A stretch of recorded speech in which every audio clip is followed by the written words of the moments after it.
Hello students, how are you all. आज हम लोग living science class 6 chapter 3 fibre to fabric part 2 के question answers discuss करेंगे।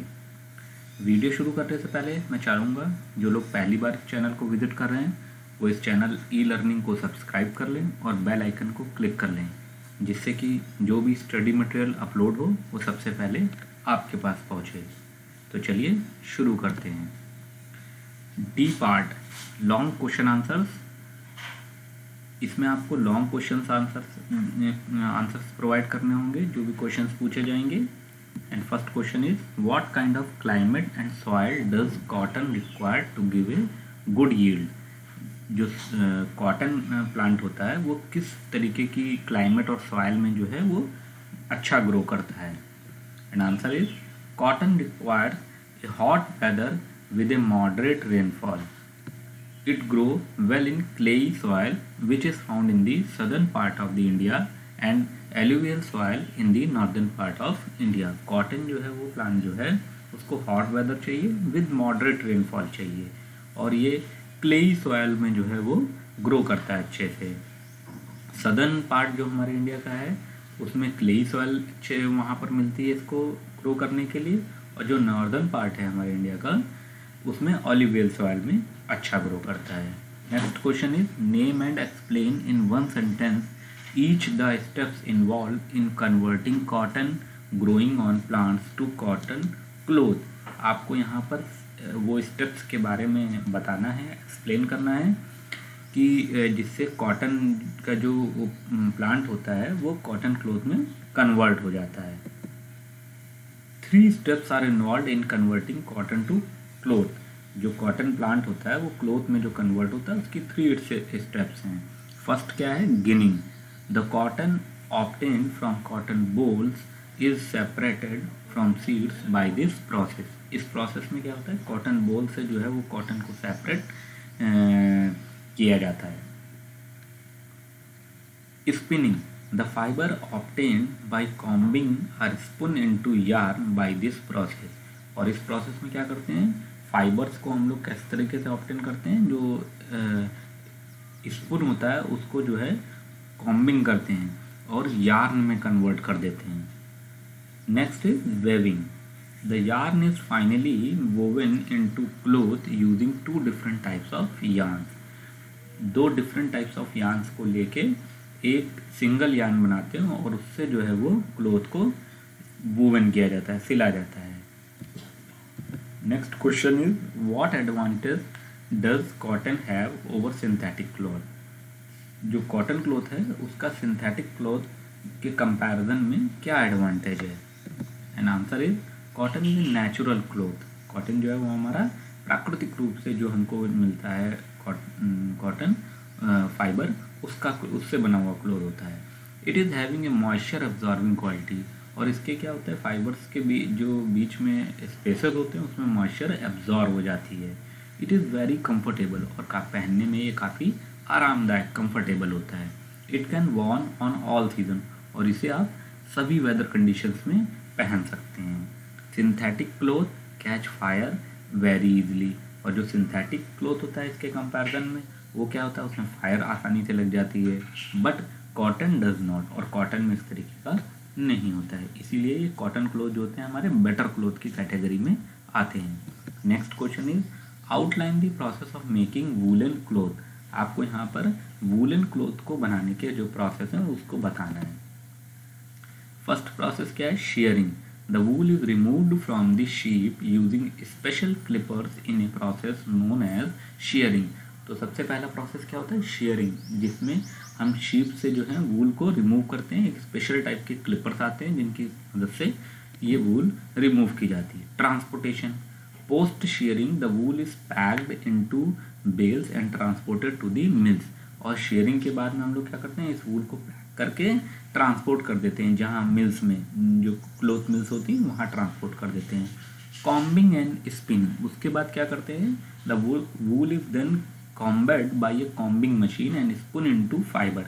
Combing machine में इसको कॉम्ब करते हैं और फाइबर में फिर इसको बुना जाता है, स्पून किया जाता है। Next one is knitting and knitting और वेविंग, जिसको निटिंग मतलब सिलाई कहते हैं, सिलाई और वेविंग करना। The fibres are then knit और वेव्ड इनटू वूलन क्लोथिंग, और उसके बाद जो फाइबर्स हमने last combing and spinning process में बनाए थे, उस फाइबर्स को लेके हम क्लोथ को निटिंग करते हैं। Next question is how is silk obtained, silk किस तरीके से ऑब्टेन्ड होता है।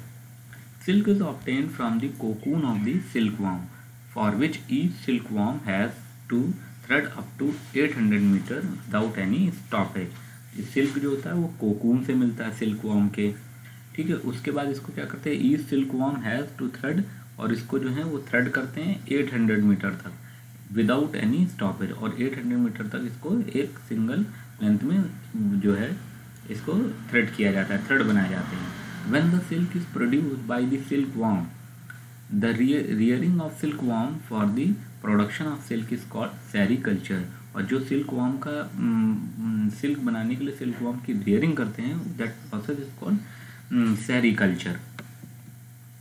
How is jute fibre made from the jute plant, jute fibre जो है वो जूट प्लांट से किस तरीके से बनाया जाता है। After harvesting the stalks of the plants are tied into bundles, harvest मतलब कटाई के बाद में स्टॉक्स को क्या करते हैं, एक बंडल के रूप में टाई कर लेते हैं, and soaked in the water, और वाटर में कुछ समय के लिए सोकिंग कर देते हैं। The fibres are then stripped and washed in clear running water, उसके बाद जो फाइबर होते हैं उसको स्ट्रिप बना लेते हैं, स्ट्रिप्स की तरह निकालते हैं और उनको क्लियर वाटर में, रनिंग वाटर में वॉश कर लेते हैं। Then they are hang up and after they dry they are converted into jute fibre in the mill, और उसके बाद उनको जो है वो कहीं पे टांग दिया जाता है जिससे कि वो ड्राई हो जाए। They are converted in jute fibre in the mill, फिर उसके बाद मिल्स जो होती है उनको जो वहाँ पर उनको क्या कहते हैं, फाइबर में कन्वर्ट कर लिया जाता है। Now next one is hot questions. Hot questions हैं ये कॉम्पिटिटिव एग्जाम्स जैसे NSO वगैरह में आपके आते हैं वो क्वेश्चंस हैं। First question is wearing many layers of cotton cloth will keep you as warm in winter as wearing the thick woollen sweater, why, मतलब कहा गया कि विंटर जो सीज़न होता है उसमें आप कई लेयर्स के अगर कॉटन क्लोथ पहन लें वो ज़्यादा गर्मी देते हैं इन कंपैरिजन टू थिक, एक आपने मोटा स्वेटर वूलन पहना, why. The air gets trapped between the two layers of the warm cloth, क्या होता है कि जो एयर होती है हमारी वो दो लेयर हमने कपड़ों की पहनी हुई है तो उनके बीच जो एयर होती है वो ट्रैप होती है, और air act as a insulator of heat, और जो एयर वो है वो क्या है, हीट के लिए एज ए इंसुलेटर का काम करती है, हीट को डेसिपेट नहीं होने देती है। तो this layer prevents our body heat to escape the surrounding, इससे हमारे जो शरीर की गर्मी है वो बाहर एटमॉस्फेयर में नहीं जा पाती है। More layers of thin clothes will allow more air to get trapped and as a result we will not feel cold, तो इसलिए मल्टीपल लेयर के अगर हम क्लोथ पहनेंगे तो क्या होगा, उनमें एयर ट्रैप होती चली जाएगी हर एक क्लोथ से दूसरे क्लोथ के बीच में, और जो हमारे शरीर की गर्मी होगी वो बाहर डिसिपेट नहीं होगी, तो इसीलिए हमें कोल्ड का अनुभव कम होगा। So wearing more layers of clothing during winter keep as a warmer then wearing just one thick piece of clothing, तो इसलिए आप एक मोटा स्वेटर अगर पहन लें उसके कंपेयर में अगर आप 2 पतले पतले या 3 पतले पतले लेयर के पहनते हैं तो वो ज़्यादा वार्म करते हैं हमको, ठीक है।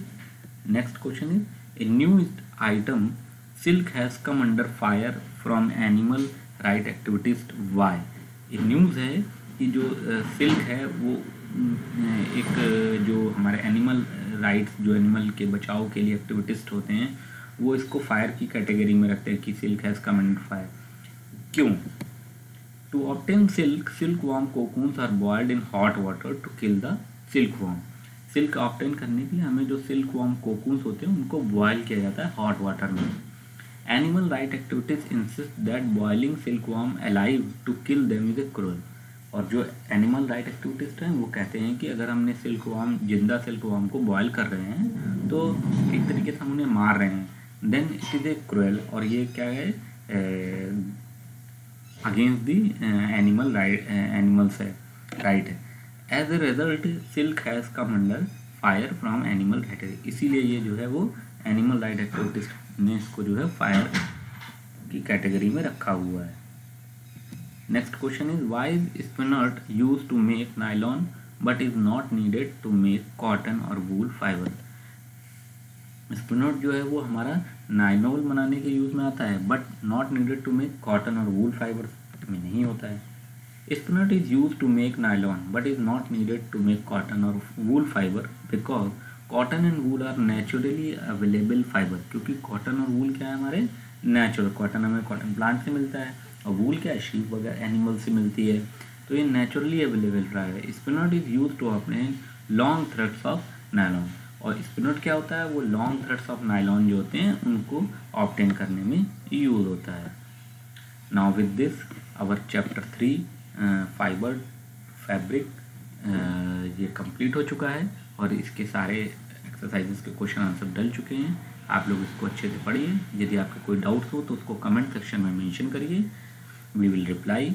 और आपने इस चैनल पे पहली बार विजिट कर रहे हैं तो इसको सब्सक्राइब कर लीजिए, लाइक करिए और शेयर करिए अपने फ्रेंड्स ग्रुप के साथ में, जिससे कि आने वाले वीडियोस के अपलोड्स सबसे पहले आप तक पहुँचें। Thank you and happy learning.